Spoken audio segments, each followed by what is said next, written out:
Joey, we have some problems.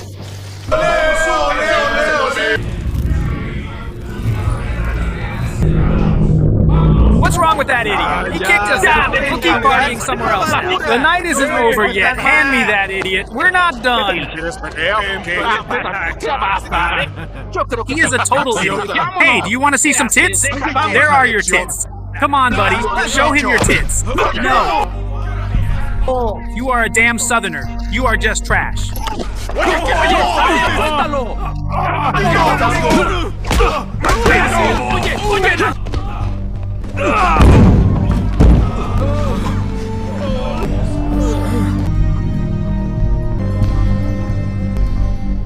And just who is this guy?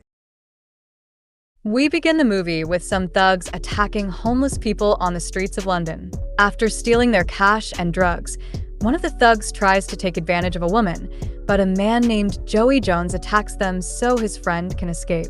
Because he is drunk, the thugs easily overpower him. After beating him repeatedly and fracturing his bones, our protagonist manages to escape from his attackers and takes refuge in an unoccupied apartment. He walks through the rooms and grabs a bottle of alcohol. After vomiting in the bathroom, he decides to take a shower and cut his hair. Meanwhile, one of the attackers surprises Isabel with a knife. After getting dressed and putting on a beret to cover his bruises, Joey starts checking the apartment and finds several coins. At that moment, the owner receives a call that plays a pre-recorded voicemail message. From it, Joey discovers that the owner's name is Damon, a successful photographer who will be out of town for several months.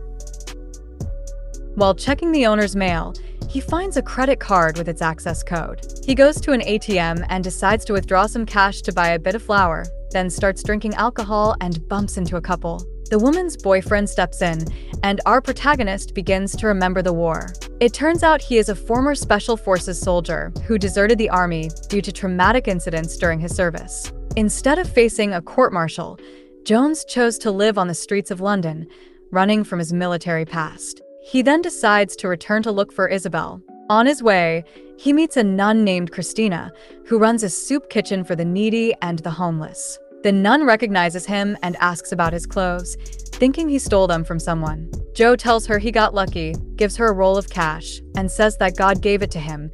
She should use it for whatever she needs. The next morning, Christina tells her supervisor that one of the homeless men gave her £500. She doesn't know what to do with the money. She heard that he was a Special Forces commando who killed many people in Afghanistan. Her superior tells her that's what soldiers do. It doesn't mean he's a thief. A donation is a donation. If they hand it over to the police, the officers will probably spend it themselves. Since the sister wants to attend the farewell performance of a very famous dancer, she decides to book a ticket for the show, but she's told that the tickets are sold out. The only available seats are in a box, which costs £500. Awakening from a nightmare about his past, our protagonist starts seeing hummingbirds all around the room. Suddenly, he sees a body hanging from the ceiling. He grabs a gun and begins shooting at the birds, but in the end, we see it's all just visions and hallucinations caused by the incident with his crew in Afghanistan. A few hours later, the ex-commando seeks out the sister for help. He needs antibiotics for his wounds and can't go to a hospital because of his military past. He tells her he's running from a court-martial, was in a Special Forces unit, and has 2 broken ribs. One of the fractures is infected. If the infection spreads to the bones, he will die. Christina agrees to help and tells him that she has been asking about his friend Isabel. Jones says he doesn't remember anything from last night, and the nun reminds him that he showed up saying he got lucky and that God had helped him get some money. Jones decides to drop the subject and asks about his friend. Christina tells him that she used to come for food, but she hasn't seen her lately. The ex-soldier gives her the apartment address and asks her to give it to Isabel if she shows up. Determined to change his life, the ex-soldier gives up his vices and starts taking medication. Using the apartment owner's car, he puts up posters around the city to find his friend. A few days later, Isabel leaves him a message saying everything is fine and that he should stop looking for her. She doesn't want to cause problems. She agreed to work for the thugs for a few weeks to make enough money, thanks him for caring for her, and assures him she'll call when she returns to London. In the next scene, we see that Isabel has been kidnapped by a human trafficking network. Several days later, Jones receives an unexpected visit: the apartment owner's neighbors. To keep them from calling the police, the ex-commando lies and says he's the owner's boyfriend, who allowed him to stay in the apartment for a while.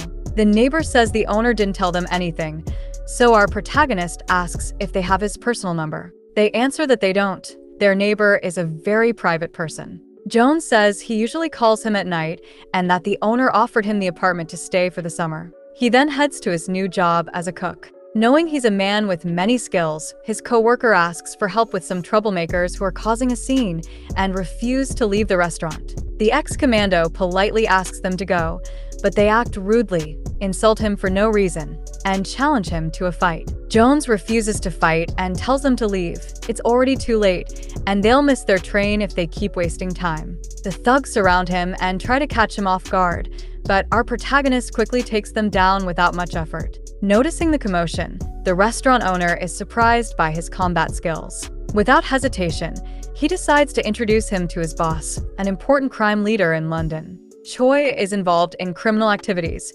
including human trafficking. They say it's hard to find Chinese boys willing to kill, and his military past will be very useful. He should know their business is a bit unusual.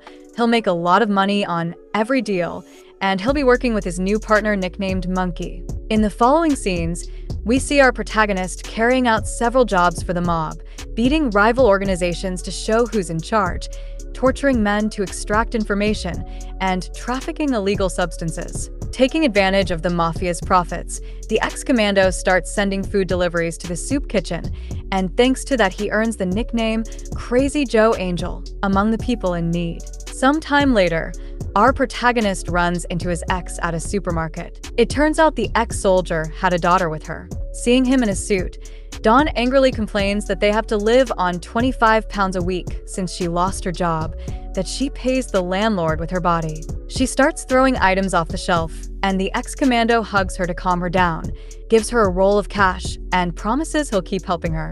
That night, the nun receives a donation that includes an invitation from Joe. Christina decides to visit him and thanks him for his donations, but says he doesn't need to buy things for her. Jones asks her to sit. He usually feeds needy people, and tonight she'll be the one receiving the meal. The nun says she accepted his invitation because she has news about Isabel. They found a girl's body. Her police contact gave her some photographs. She was found dumped on the riverbank, and they need help identifying her. Jones looks at the photos and starts asking questions. The sister tells him the police think one of Isabel's clients killed her and that the police will handle the case. The ex-commando says the police won't do anything. They don't even care. He slams the table in fury, and the sister rebukes him, calling him a hypocrite. He researched his work for the Chinese boss. They say he traffics illegal substances. Isabel's autopsy revealed she was drugged.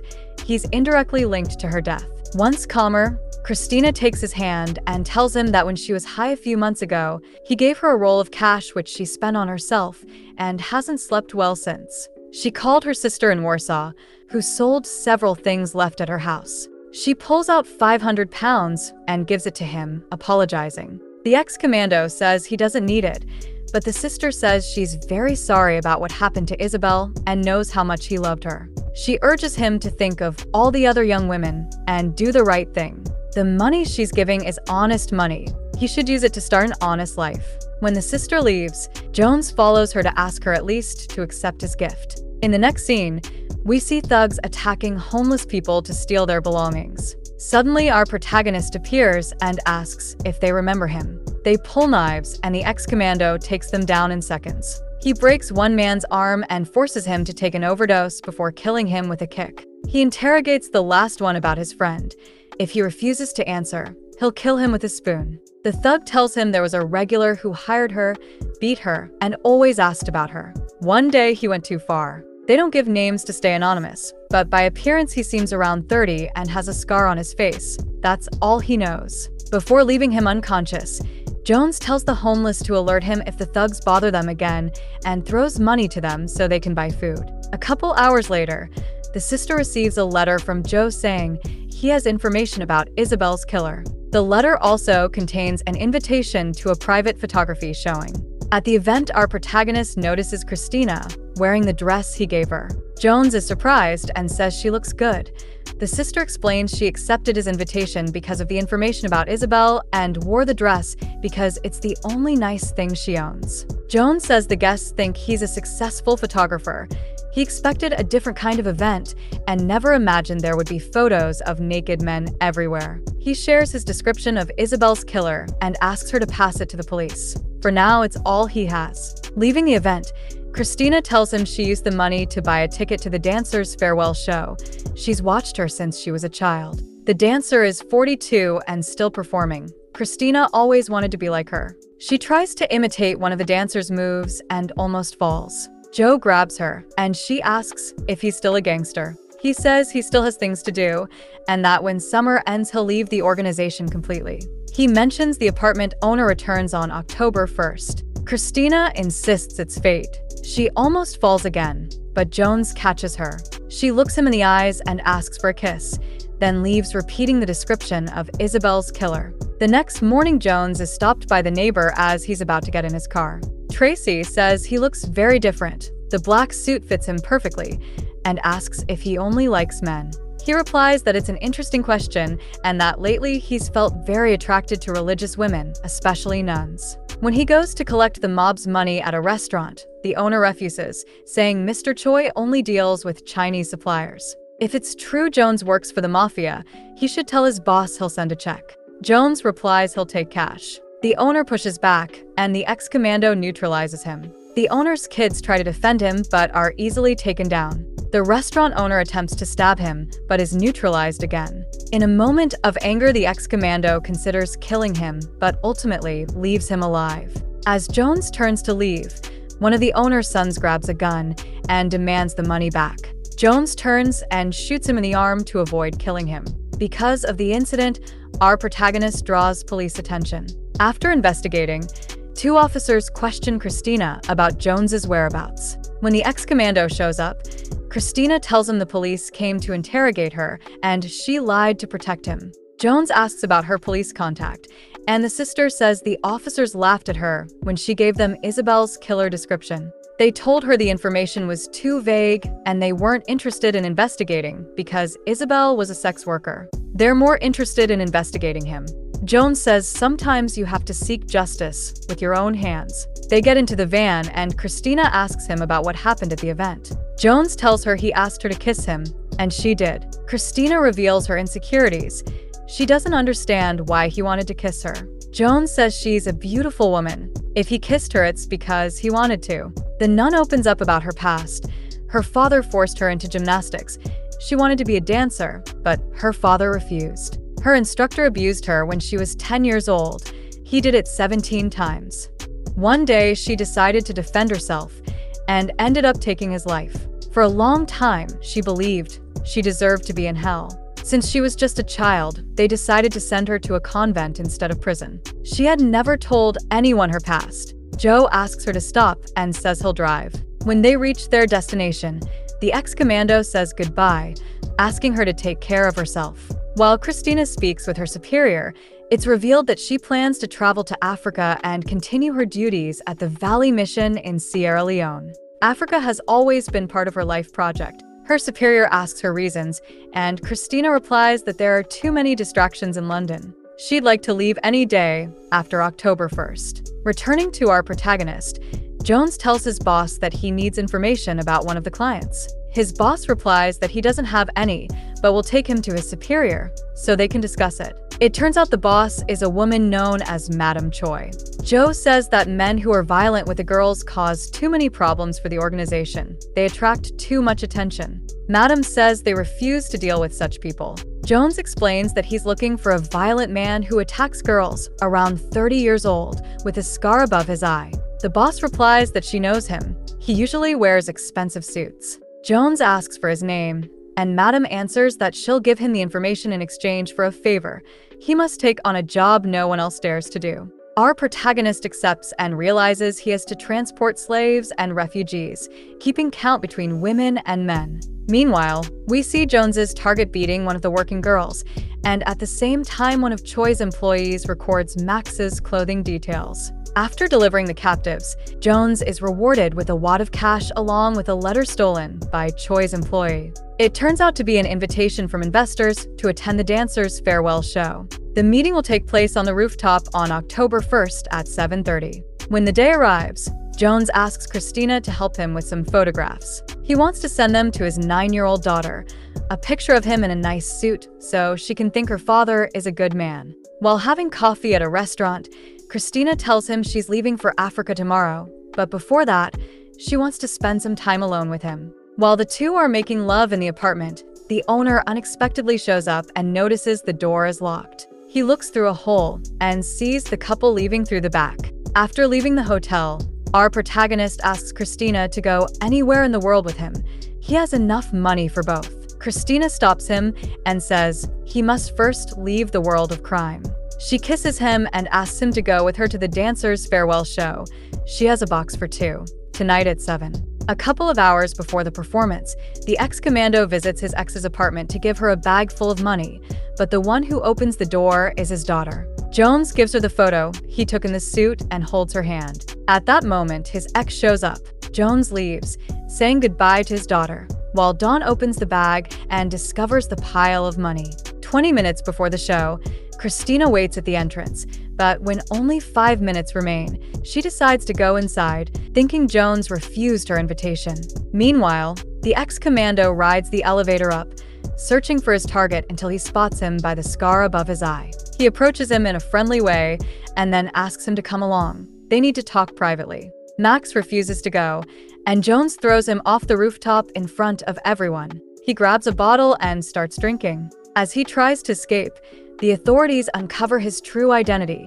The surveillance footage matches Joseph Smith, an ex-Special Forces soldier who deserted the army and had been missing for a long time. After the performance, the nun finds Jones lying on the sidewalk. She covers him with her scarf and stays with him for hours until he wakes up. Jones confides that when he's sober, he tends to hurt the people close to him. He's lethal to those around him. He drinks to weaken the machine the army created. He tells her he finally finished what he had to do. He starts hallucinating hummingbirds and asks if she can see them too. He says he saw the same thing that day. The surveillance drones saw everything that happened. The enemy killed 5 of his comrades, so he decided to kill 5 of theirs. He grabbed the first 5 he saw, killed the father, and hung him from the ceiling. After killing them, there were screams and gunfire everywhere. He realized how brutal and inhuman he had become. Alcohol became a form of self-medication to numb the pain and the haunting memories of his past. It's the only way he avoids hurting others. The next morning, as Christina prepares to leave the convent, one of the sisters hands her a letter from the ex-commando. Inside are the photos she took of him laughing in the cafe. In the letter, he thanks her for taking them and says he decided to send the apartment owner the money he withdrew from his account, adding extra for the rental period. He left money for the mission's children so they could buy food, sent details about the traffickers to the authorities, and also got rid of one evil man in the city. He knows that doesn't make him a good person, but he tried to do what's right. Now he'll return to the streets to avoid causing trouble. He was alive again for one summer and is glad he met her. He wishes her good luck on her journey. In the final scenes, we see the special forces forming a strategy to capture our protagonist.